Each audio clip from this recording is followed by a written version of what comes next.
시대별로 구원 교리가 다르다는 것하고 첫 열매들에 대해서 잠깐 이제 알아보겠습니다. 저희들은 여러 번 했는데 이 도표를 가지고 설명하기는 처음입니다. 여러분 이제 해서 아마 다 아실 것입니다. 이제 마음판에 새기는 시간으로 잡으면 좋겠습니다. 구약은 오래된 언약이죠. 사실은 성경들을 믿는, 그러니까 이 그리스도인들에게 구약은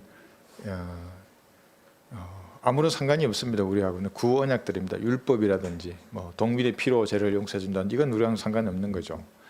왜냐하면 예수님이 피로 이미 피를 흘리시고 부활하실 때 새로운 언약으로 대체된 겁니다. 그러니까 구약을 우리에게 들이대면 안 되는 겁니다. 율법을 뭐 어쩌냐 뭐 이런 것들. 그래서 구약 시대에 성도가 있고 구원받은 사람들이 있고 신약 교회 시대에 구원받은 성도들이 있는 겁니다. 그리고 대환란 때 구원받은 성도가 있고 천년왕국 때 구원받는 성도가 있고 영원 시대도 마찬가지입니다. 고집쟁이들은 불모색할 수 있습니다. 영원 시대에도 주의해야 됩니다. 그러니까 구약 시대의 성도들은 이 두 성경 구절을 제가 항상 비교를 했습니다. 구약 시대 성도는 어떻게 구원을 받는가?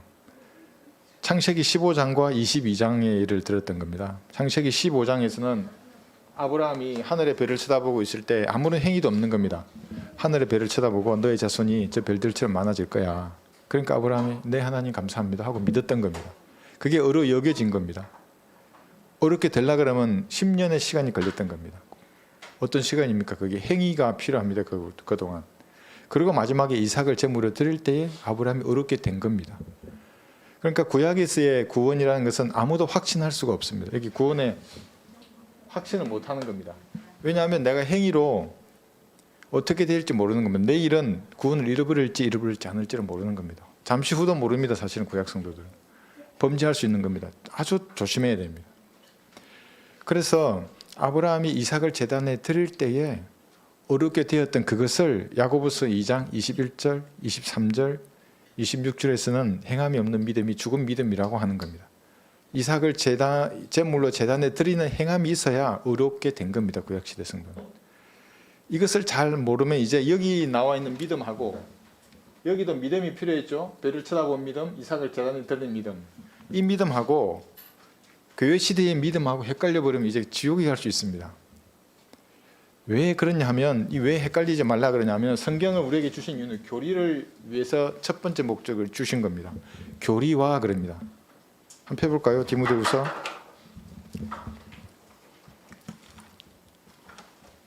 그래서 교회는 열심히 다니고 믿음 생활 열심히 한다는데 막 이삭을 제물로 제단에 드릴 듯한 열심을 행하는 겁니다. 막 새벽기도 하고 뭐 집을 한 채 두 채 바치고 교회에 막 열심히 합니다.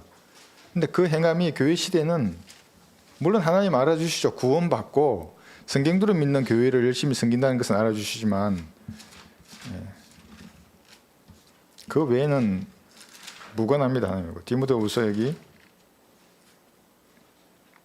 4장 3절에 보시면 때가 이르르니 사람들이 건전한 교리를 견디지 못하고 그들 자신의 정욕에 따라 가려운 길을 즐겁게 해줄 선생들을 많이 두리라 그럽니다. 이 건전한 교리를 견디지 못하는 겁니다. 그리고 여기 3장 16절에 보시면 모든 성경은 하나님의 영감으로 주어진 것으로 교리와 그럽니다. 책망과 바로잡음과 의로 훈육하기에 유익하니. 그 첫 번째 목적이 교리입니다. 그러니까 교리가 바로 되지 않으면 여기에 믿음이 헷갈려하는 겁니다. 분명히 다른 믿음을 말했는데도 불구하고 교회 시대의 믿음과 같이 생각해버리면 이제 여기서 헷갈리는 겁니다. 그러니까 여기는 이런 믿음이 있다 그러면 반드시 행위로 그 믿음을 입증해내야 됩니다. 제단에 바칠 듯이. 그러니까 확신할 수가 없죠. 구원의 확신이 없죠. 그런데 신약은 다릅니다. 예수님이 피 흘리시고 부활하신 이후에는 이 사실을 믿으면 구원을 받는 겁니다. 내 의지로. 완전히 다릅니다. 그러면 갈보리에 설린 피로 예수님의 의가 그 사람에게 전가되는 겁니다.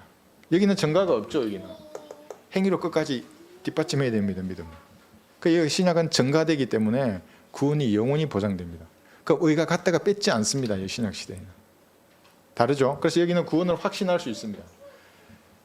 왜 확신할 수 있냐면 거듭남이 다릅니다. 이제 나중에 또 볼 것입니다. 거듭남이 신약 시대의 거듭남은 내가 예수님 구주를 영접하면 성령께서 들어오셔서 죽은 영을 살립니다. 그리고 나를 예수님의 몸의 지체로 만드십니다. 몸과 살과 뼈의 지체가 됩니다. 이 교회 시대 성도들은. 그런데 대화환란 때 성도들은 거듭나기는 합니다. 그런데 몸의 일부가 되지 않는 겁니다. 그래서 구원을 잃어버리는 겁니다. 이 다른 거 이해하시겠죠? 그래서 거듭남도 다른 겁니다. 이렇게 교리를 모르면 한 번 구원받은 사람이 구원이 영원하다 그러니까 어떤 사람 아니라고 주장하는 겁니다. 근거가 뭐냐 하니까 이때 교리를 가지고 대환란 때 교리를 가지고 아니다. 구약의 교리를 가지고 아니다 그러면 그래 맞아. 천인왕국의 교리도 가지고 아니라 그러는 겁니다. 그 사람은 자기가 말하는 게 좀 어느 시대를 말하는지 그 대상을 무시하고 그냥 말하는 겁니다. 그래서 우리는 이것을 알아야 되는 겁니다. 여기서는 이제 믿음이 이런 믿음이었고 신약 시대의 믿음은 예수님의 피를 믿는 믿음입니다. 근데 사람들은 이건 믿지 않습니다. 그냥 알고만 있는 겁니다. 얘기해 보면 압니다. 금방 드러납니다. 이 사람이 종교적인 사람이구나. 자기 저거 용서됐는데도 믿지 않고 말은 안다고 하는데 그냥 알기만 있는 겁니다. 마음으로 믿지 않는 상태에 있는 사람들입니다. 그래서 구원의 교리가 구약과 신약이 다른 겁니다. 그래서 로마서 4장 5절 여러분 이 정도는 다 아셔야 됩니다. 행함이 없어도 불경건한 자를 어렵다 하시는 그분을 믿으면 그의 믿음이 의로 여겨지는 겁니다. 그리고 로마서 5장 1절 가면 그죠? 그러므로 우리가 믿음으로 이렇게 되었으니 우리 주 예수 그리스도를 통하여 하나님과 화해를 갖는 겁니다. 로마서 5장 1절. 그러므로 우리가 믿음으로 이렇게 되었으니 우리 주 예수 그리스도를 통하여 하나님과 화평을 갖느니라. 화평을 갖는 겁니다. 행함이 없어도 불경건한 자를 어렵다 하시는 그분을 믿으면 그의 믿음이 어려 여겨지는 시대가 교회의 시대입니다. 이게 완전히 다른 겁니다. 근데 이 차이를 모르면 교리를 그렇죠. 교리 중요한 겁니다. 이게 옳고 그름을 나누는 책이 성경입니다. 이 믿음은 이런 거야. 구약 시대의 믿음은 신약 시대는 이런 거야. 이걸 안 받아들여 지옥에 하는 겁니다. 내가 자기 고집대로 믿는 겁니다. 아니 여기 이삭을 제단에 드렸잖아. 행함이 없으면 죽는다는데 나도 제단에 드릴 거야. 그럼 뭘 말 바치는 겁니다. 뭘 바치고 이걸 바치고 지옥에 하는 겁니다. 그렇게 하더라도 자기가 지옥에 갈 수밖에 없는 죄인임을 시인하고 그런 죄인을 위해 피 흘리신 사실을 믿어야 하는 겁니다. 무릎 꿇고 내가 왜 자꾸 무릎 꿇으려 그러면 하도 가짜들이 많아서 웬만하면 무릎 ቁ르라는 겁니다. 길바닥에 서 있던 양복 입었던 뭐 진짜면 한번 표현해보라고 하나님 앞에 네가 죄인인데 예수님의 피를 내가 받아들이겠다고. 여러분 그거 아시죠? 월커 목사님 간증집에는 시궁창에 가서 예수 영접하는 겁니다. 평생을 시궁창에 살았는데 내가 이렇게 깨끗한 데서 예수 영접할 수 없다고. 나 같은 죄인은 저기서 영접해야 된다고. 그래 목사님이 같이 시궁창으로 가서 거기서 같이 영접하는 겁니다. 월커 목사님도 한때 그런 삶을 살았기 때문에 잘 아는 겁니다. 그 사람의 심정을. 네. 그래서 다르다는 것을 알아야 되는 겁니다. 여기 1번 했죠. 1번. 여기 1번 구약. 믿음과 행위입니다. 여기서는. 이 믿음은 갈보리의 믿음이 아닙니다. 갈보리의 피를 믿는 믿음이 아닙니다. 하나님의 존재를 믿고 하나님의 존재를 믿었다면 자기의 믿음입니다. 그것을 행위로 드러내야 되는 믿음인 겁니다. 다릅니다. 이 교회 시대하고. 그 다음에 여기 믿음은 갈보리의 피를 믿는 믿음입니다. 교회 시대에는. 모든 죄가 용서된 겁니다. 그래서 어떤 죄인들은 이제 인생을 살면서 성령께서 다루시기 때문에 갈보리를 쳐다보라는 한마디에 구원받는 겁니다. 갈보리를 쳐다보라. 그 말의 의미를 아는 겁니다. 아, 내 죄가 용서되었구나. 저기서 저분이 부활하셨구나. 하나님이셔서. 그 사실을 마음으로 믿는 그 순간에 거듭나게 합니다. 영이 살아나는 겁니다. 다릅니다. 그래서 이게. 그 다음에 3번이죠. 대환란 때는 믿음과 행위로 구원받는 겁니다. 이때는 천국 복음이 다시 전파되는 겁니다.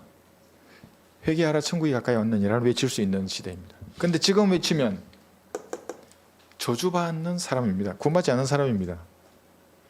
왜냐하면 천국 복음 한번 좀 생각해보세요. 이때 십자가 이전에 예수님이 천국 복음을 외쳤습니다. 회개하라 천국이 가까이 왔느니라. 내가 이 지구를 다스릴 거야. 마태복음 5장부터 7장까지 헌법을 딱 얘기하는 겁니다. 그래서 사람들이 십자가에 못 박아 죽여버렸습니다. 예수님을. 죽여버린 겁니다. 그러니까 이 천국이 여기로 연기된 겁니다. 여기 천년왕국으로. 천년왕국이 다가오니까 대환란 때에 천국 복음이 다시 전파되는 겁니다. 회개하라 천국이 가까이 왔느니라. 그리고 행위가 중요한 겁니다. 여기도 행위가 중요했었죠. 여기도 천국에서도. 대환란 때도 행위가 중요한 겁니다. 여기도. 근데 교회 시대에 또 이 교리를 모르고 교회 시대의 행위가 중요하다. 물론 행위가 중요하긴 한데 구원받은 이후의 행위가 중요한 겁니다. 교회 시대에는. 여기도 이때처럼 말이야 뭐 바리새인 서기관보다 우리의 의가 뛰어나야 된다 그러고 열심히 뭐 거룩한 척하고 아닙니다. 다 그런 것들. 이제 그런 것을 이제 알아야 되고 믿음과 행위로 구원받는 거죠. 4번은 여기 천년왕국 때는 어떻게 구원받습니까? 오직 행위로 구원받는 겁니다. 네, 마태복음 5장에서 7장의 천년왕국의 헌법을 그때는 준수해야 됩니다. 범죄하면 손을 자르고 눈을 뽑아내는 우리가 아닙니다. 육신을 입은 사람들은 그렇게 끝까지 지켜야 되는 것입니다. 그래서 여기 스가랴 13장 3절 한번 보십시오. 이때는 예수님이 지상에 계시기 때문에 믿음이 필요 없는 시대입니다. 스가랴 13장 3절. 그래서 오직 행위로 구원받습니다. 천년왕국 때는 어떤 자가 여전히 예언하게 되면 그를 낳은 그의 아비와 그의 어미가 그에게 말하기를 너는 살지 못하리니 이는 내가 주의 이름으로 거짓말을 함이라 할 것이며 그를 낳은 그의 아비와 그의 어미가 그가 예언할 때에 그를 찌르리라. 오, 자기 자식을 찔러요. 지금 그렇게 하는 게 아니고 또 이걸 적용해가지고 교육 시대에 그건 이단이기 전에 그건 범법자죠. 그러나 천년왕국 시대에는 예수님이 다윗의 보좌에 앉아 계시기 때문에 눈으로 다 보는 겁니다. 가야 됩니다. 매년 장막절에 예루살렘에 가서 주님께 경배드려야 됩니다. 안 드리면 그 나라는 비가 안 내리는 겁니다. 그런데 자기가 마치 선지자나 된 듯이 예언을 한다. 그러면 이런 일을 당하는 겁니다. 천년왕국 때는 다르죠? 교회 시대와 다릅니다. 영원 시대도 마찬가지입니다. 계시록 22장 여기 14절에 보시면 생명의 나무에 참여할 권리를 받으려면 행위가 있어야 됩니다. 계시록 22장 14절 그의 계명들을 행하는 자들은 복이 있나니 이는 그들이 생명나무에 대한 권리를 가지며 또 문들을 통하여 도성 안으로 들어가게 하려 함이니라. 그러면서 밑에 쭉 이제 그러한 행위에 대해서 나오는 것입니다. 불타고 있습니다. 그러니까 천년왕국 때도 영원 때도 이때에 백보자 심판이죠. 불못에 던져지는 겁니다. 사망과 지옥과 모든 죄인들이. 그러면 우주의 제일 밑바닥에서 푸른 활로 타오르는데 이제 새하늘과 새 땅에 있는 겁니다. 생명나무의 열매를 먹어야 됩니다. 이와 같은 육신을 입고 있는 사람들은. 그러니까 구원을 확신할 수 있는 겁니다. 그러나 어느 시대가 되면 지나면은 구원받은 사람이 이제 이 생명나무를 먹고 영원 시대를 살아가는 어느 한 시점이 지나면 그때부터는 남자와 여자와 이제 결혼해서 아이를 낳으면 영생을 가지고 태어날 때가 있을 겁니다. 정확히는 알 수 없지만 그 이전까지는 확신할 수 없는 겁니다. 천년왕국 때도 확신할 수 없는 것이고 지켜야 됩니다. 행위로 끝까지. 구약시대도 그랬죠. 대화란 때도 그랬죠. 그런데 오직 이 시대만 아주 독특한 세대인 겁니다. 그래서 선택받은 세대라고 하는 겁니다. 교회 시대의 성도들, 예수님의 피로 구속된 사람들입니다. 이 차이를 이제 아시면 우리가 성경을 공부하는데 여러 가지 걸림이 되는 것들이 한 번에 다 이제 해결이 됩니다. 대화할 때는 끝까지 붙들어야 되는 것이죠. 자, 한번 보겠습니다. 오늘 그래서 첫 열매들에 대해서 이제 한번 누가 질문을 하시는데 야고보서 1장 18절입니다. 이런 개념을 가지고 야고보서 1장 18절을 한번 보겠습니다. 제가 이제 큰 그림으로 그리다 보면 세부적인 이 설명이 좀 부족하는 부분이 있을 수 있습니다. 그럼 오해가 생기기도 하는데 조금 더 여기서 이제 보충 설명을 하겠습니다. 야고보서 1장 18절에 그분 자신의 뜻으로 우리를 진리의 말씀으로 낳으셔서 우리로 그의 피조물들 가운데 첫 열매들에 속한 자들이 되게 하셨으니 이게 누구한테 말하냐면 환난 성도들에게 말하는 겁니다. 그러면 이분들입니다. 이분들 환난 성도도 첫 열매들입니다. 교회 시대에 구원받은 우리가 휴거될 때 우리도 첫 열매들입니다. 왜냐하면 고린도전서 15장 23절에 보시면 첫 열매들의 부활하는 순서를 말하는 겁니다. 그 순서의 첫 번째가 이 사람들입니다. 그러니까 이 세 부류의 사람들은 전부 첫 열매들인데 첫 번째 첫 열매들은 예수님이었습니다. 그래서 그리스도가 첫 열매들이요 그럽니다. 왜냐하면 죽었다가 부활하셔서 다시는 죽지 않고 영원히 사는 분은 예수님입니다. 나사로도 부활했지만 죽었지 않습니까? 야이로의 딸도 그랬고 엘리야와 모세도 죽었다가 부활했지만 또 죽습니다. 그들은 물론 또 부활하지만 근데 예수님만 첫 열매들입니다. 구약 성도들로 같이 올라가시는 겁니다. 이때 예수님과 구약 성도들이 첫 열매들이었고 신약의 우리도 첫 열매들인 겁니다. 교회 시대의 이 신부들 그리고 대환란 때 휴거될 환난 성도들도 첫 열매들입니다. 이렇게 이해를 하시면 되고 그러면 지금 1장 18절의 말씀에 보면 아까 말씀드린 대로 환난 성도들도 휴거되죠. 이분들도 거듭나는 겁니다. 교회 시대 우리도 거듭나는 거고 다 같이 영이 살아납니다. 예수님이 영접할 때. 그런데 차이 나죠. 우리는 몸의 일부가 되는 것이고 몸과 살과 뼈의 지체가 되는 것이고 환난 성도는 되지 않는 겁니다.